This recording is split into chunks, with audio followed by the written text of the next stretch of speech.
So, thinking of planning a trip to China? Then this video is exactly what you need to get things started. Because you don't want to end up with visa problems, payment issues, or booking mistakes that can mess up your entire journey before it even begins. In this video, I'm going to cover 15 essential things that you must know before your China trip. From planning and budgeting to transportation, payments, and cultural tips.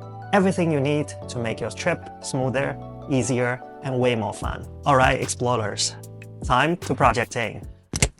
Let's start with your visa. Requirements vary by nationalities and trip purpose. Good news is many countries can now enjoy a 30-day visa-free entry for tourism to China. While the list keeps expanding, it can always change at any time. If your country is not on that visa-free entry list, make sure you allow enough time to apply for your visa, ideally 3 to 4 weeks before your flight. And here's the tip: print your hotel bookings and your return or onward ticket, as immigration loves clarity. Please do not depend on a visa on arrival or trust any old blog posts. Always check with your consulate website for the latest information and to confirm your visa eligibility. Once your visa is sorted, it is time to decide when to visit. China is massive. Think of a country that is almost the size of Europe. The weather varies hugely depending on where and when you visit.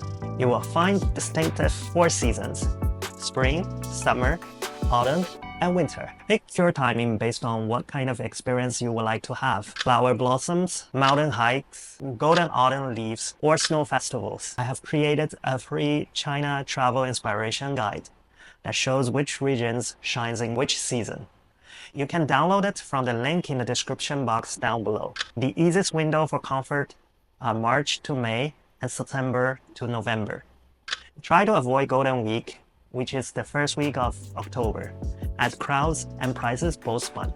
You can travel in China on almost any budget, from noodle cup backpackers to Michelin star explorers. China fits all wallets. You can do backpacker days for around $50 a day, or comfort days around $100 to $150, and luxury days from $250 above. I've made a budget video on how to plan your China budget, and you can check it out, as it breaks down real costs from accommodation, food, transportation, and sightseeing by all city types. Fly into major cities like Beijing, Shanghai, Guangzhou, Shenzhen, or Chengdu. They have the best international connections and generally more foreigner-friendlier for transfers and visiting in China. Inside China, the high-speed rail train network is incredible, clean, punctual, and often faster than flying door-to-door because there's no airport hustle. Here is a tip for you. If you are flying domestically in China, morning domestic flights are more reliable and less delay-prone. If you are traveling by train, avoid buying train tickets at the train station counter. Book online in advance instead. Remember, you are competing with a billion locals. Planes are great for long routes such as Beijing to Kunming, but trains let you see the countryside glide by, China emotion style. So how do you book a train ticket? China's trains are modern, comfy, and mostly on time. The official booking app is called 12306, but it is not foreigner friendly. It crashes, it errors, it tests your patience. Instead, use trip.com. It is in English, accepts foreign cards, and handles tickets automatically. Always bring your passport for verification when boarding the train. Don't show up last minute, as the train stations are huge and require airport-style security checks. Try to avoid booking standing-only tickets during peak seasons, unless you really like a leg day. Okay, you have arrived. Let's find a place to stay. Not every single hotel in China can legally host foreigners. Surprise! Well, when booking, look for guests with foreign passports accepted. You will find this option clearly on trip.com. Here's a pro tip. Take a screenshot of the Chinese name and the address of the hotel before you go. Your taxi driver would appreciate that. Avoid unlicensed homestay or guest house, because they may not be able to register you with the local PSB. Being turned away late at night is not fun. Now let's move around the city. China's metro systems are world-class, fast, cheap, and signed in English. You can easily pay through your mobile app or QR codes. A single ride costs less than a cup of coffee. From door-to-door travel, use Didi, China's version of Uber. Just make sure your driver starts the meter if it is a regular taxi. And here's the pro tip. Always catch marked cars and book inside the app only. Do not accept any off-app offers around stations. Avoid rush hours for public transportations, or you will become one with the crowd. If you survived this one, let's move to sightseeing. Many famous attractions now require real name reservations, meaning you must book tickets with your passports and selected time. This includes the Forbidden City in Beijing and the Terracotta Warriors in Xi'an. Here's the pro tip. Book online ahead saves time and sometimes money. Early morning or late afternoon slots are less crowded. Try to avoid showing up without a ticket, because many of these attractions no longer sell walk-ins. Too much hassle?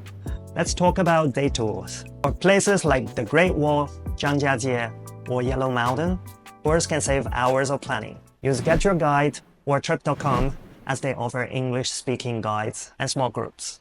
Private tour options if your budget allows. Always remember to message your tour guide your hotel names in Chinese the night before your pickup.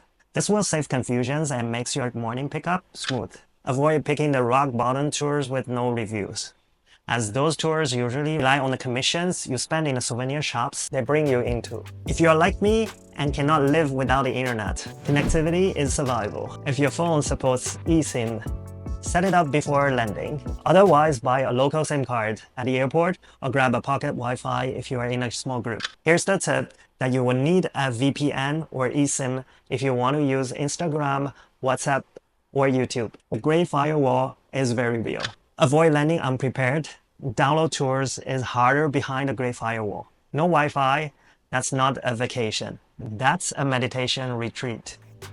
Now that you are connected, let's talk about money. Pay like a local. Cash?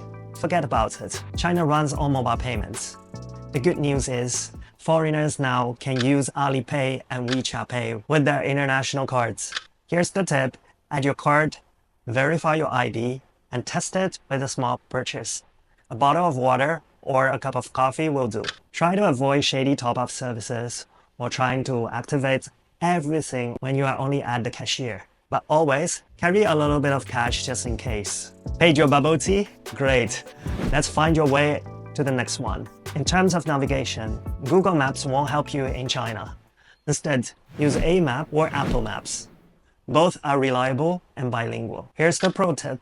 Save locations under favorites and take screenshots of the Chinese addresses. Share live location with your travel buddy. It is the best way to find each other after getting lost in a busy street. Avoid relying on English names only, as many of the places are listed in Chinese, including a local food market. Oh, and speaking of food, in many restaurants, you will scan a QR code, browse the digital menu, order, and pay.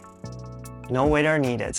When ordering food, Chinese cuisine have its distinct regional characteristics. Explore the real regional cuisine experience, the Sichuan heat, the Cantonese dim sum, and Xi'an hand pulled noodles. Always keep allergy or diet notes in Chinese on your phone. Bring your own fork if chopsticks stress you out. Avoid asking for extra spicy on day one, especially in a Sichuan restaurant, as the Sichuan pepper can humble heroes. Now, a few more cultural tips you will thank me for later. Tipping isn't part of the culture. People may literally chase you down to return it. Always drink bottled or boiled water. Yes, that's right. Tap water in China isn't safe. You might always want to carry tissues, as bathrooms, especially outside of the cities, don't normally stock them.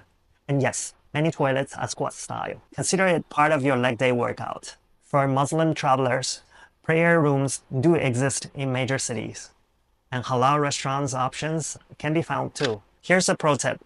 Bring a small portable shadaf with you, as you don't normally find them in China. Keep hand sanitizer and wipes. They are your best friends while you're in China. Avoid assuming Western toilets everywhere. Aha! Make sure to plan ahead for your bathroom stops. Safety, scams, and numbers. China is extremely safe overall, but stay alert for minor scams. Watch for tea ceremony invites from strangers and antiques that were made last week. Here's the pro tip.